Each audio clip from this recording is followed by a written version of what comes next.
Hey everyone, and welcome back for another deep dive. Today, we're going to be looking at something that I think a lot of parents struggle with, and that's, you know, equipping their kids with the knowledge they need to win with money. So we're going to be diving into Smart Money, Smart Kids by Dave Ramsey and Rachel Cruz. We've got excerpts from the front matter and the back cover, so we'll see what we can learn from that.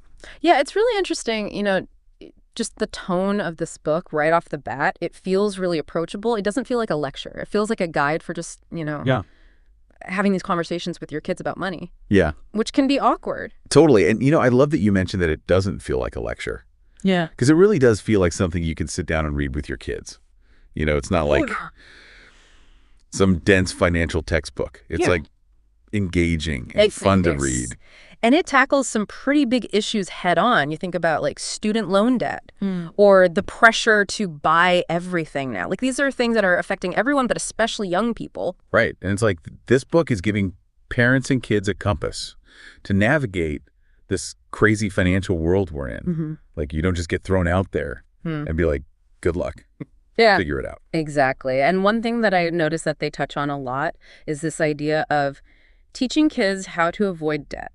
Which I know it sounds kind of heavy, but the book approaches it in a way that I think makes a lot of sense for kids. It's not about, scaring them, but it's about instilling this healthy mindset around money. So it's less about like, don't go into debt and more about like, shifting your thinking about spending and saving. Yeah. It's about teaching them that, you don't have to buy everything on credit. You can save up. Yeah. And pay cash for things. Right. And that feeling of, accomplishment when you finally save up for something. Oh, no. It's way better than just putting it on a credit card. Yeah, you don't get that with a credit card. No, not at all. So we're talking about avoiding debt. Obviously, a huge expense for families is college.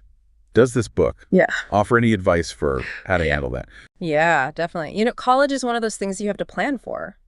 So they really encourage families to start thinking about this early, like working part-time during high school, applying for scholarships, even considering community college as a more affordable option. I love that. Yeah. Because it's giving kids the agency to be in control of their future. They're not just assuming they're going to graduate with a ton of debt. Right. They're like, oh, I can actually do something now. Yeah.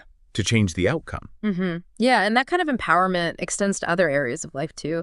The book talks a lot about combating discontentment, which, let's face it, is a challenge for everyone, not just kids, but especially in a world of, social media and instant gratification. It's so hard for young people to, be content with what they have. Yeah. So how do you even approach that with kids?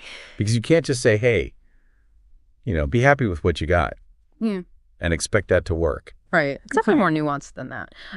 The book actually offers some pretty concrete advice, like focusing on gratitude, contentment, teaching kids to appreciate what they have, and, finding joy in experiences rather than just material possessions. Right. So it's about like shifting the focus. Yeah. Instead of always wanting more stuff. Exactly. And there's actually a really interesting passage in the book where they talk about involving kids in financial decisions, even small ones, like taking them grocery shopping and explaining how to compare prices. I love that. Yeah. Because it's like you're turning everyday errands into like teachable moments. Exactly. Yeah. It's about making financial literacy like a part of their daily life, not just something they hear about in school. Right. Okay. So we've talked about like the bigger challenges, like, debt and discontentment. Yeah. But what about just like the foundational stuff? How do you even start teaching kids about money? So the book breaks it down into 4 main concepts: working, spending, saving, and giving. Okay.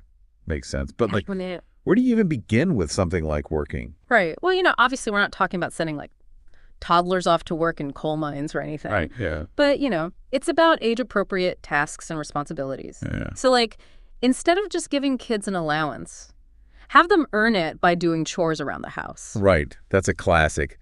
But it works. It does. It teaches them, like, okay, money is something you earn, not just something that, like, appears. Yeah. And speaking of earning, the book also talks about encouraging kids to have like their own little entrepreneurial ventures. Like, maybe it's a lemonade stand, maybe it's helping neighbors with yard work, things like that. Yeah.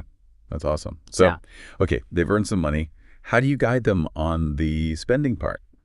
Right. Well, the book talks a lot about the importance of creating a budget. even if it's a simple one. It's about, making conscious choices about where their money goes. Right. So when they're at the grocery store, you can be like, Yeah. okay, we can get this cereal or this cereal. Mm-hmm. And here's why.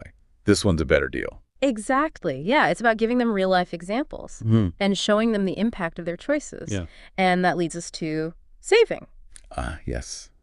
The art of delayed gratification. Right. Something I'm still working on myself. Yeah, we're all working on that. But the book emphasizes how crucial it is to teach kids to save up for things they want instead of, just spending everything they have immediately.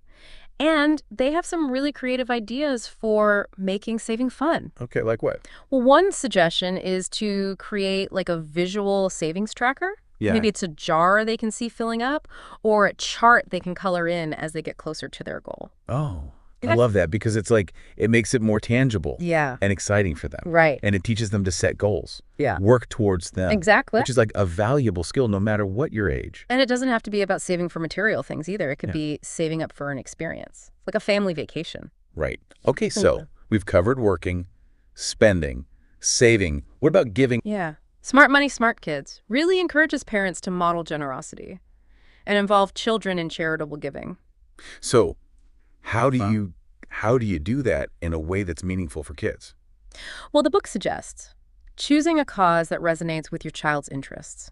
It doesn't have to be a large amount of money. It's about teaching them that even small contributions can make a difference. Yeah, it's about like instilling that sense of social responsibility and showing them that money can be a tool for positive change. Right. So it sounds like this book, Smart Money, Smart Kids, is really advocating for this holistic approach to financial literacy. It's not just about dollars and cents. It's about raising kids who are thoughtful, responsible, generous. Exactly. It's about giving them the tools they need to navigate the financial realities of the world, but also to just live with more purpose and intention. Yeah, and I think that's so important today, especially with, all the messages the kids are getting from social media and stuff about, always needing the next thing, the next iPhone, the next pair of shoes. Right. It's hard enough for adults to resist that pressure, let alone kids. Totally. Yeah. So how does the book talk about dealing with that?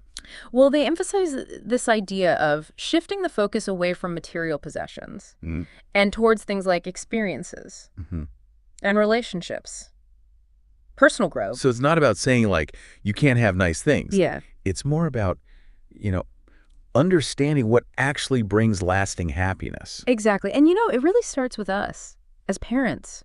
If we're constantly chasing after the next thing and comparing ourselves to others, our kids are going to pick up on that. Right. It's like actions speak louder than words. Like you can tell your kids, be content with what you have. But if they see you living a different way, it's not going to sink in. It's not going to stick. Yeah. So I think that's what I love about this book. It's not just giving you a set of rules about money. It's more about creating a family culture where you value financial literacy and contentment. It's a guide for the whole family. Really. It really is. I think the biggest takeaway for me is that it's never too early to start these conversations with your kids. Yeah. The earlier, the better. Yeah. And, who knows? You might even learn a thing or two yourself along the way. Absolutely. It's a journey you can embark on together as a family. Yeah. And even small steps can make a big difference. So to all of our listeners out there, if you're feeling inspired to take control of your family's finances, definitely check out Smart Money, Smart Kids. It's got a ton of practical advice, relatable stories that can help you raise financially savvy kids. Until next time, keep diving deep.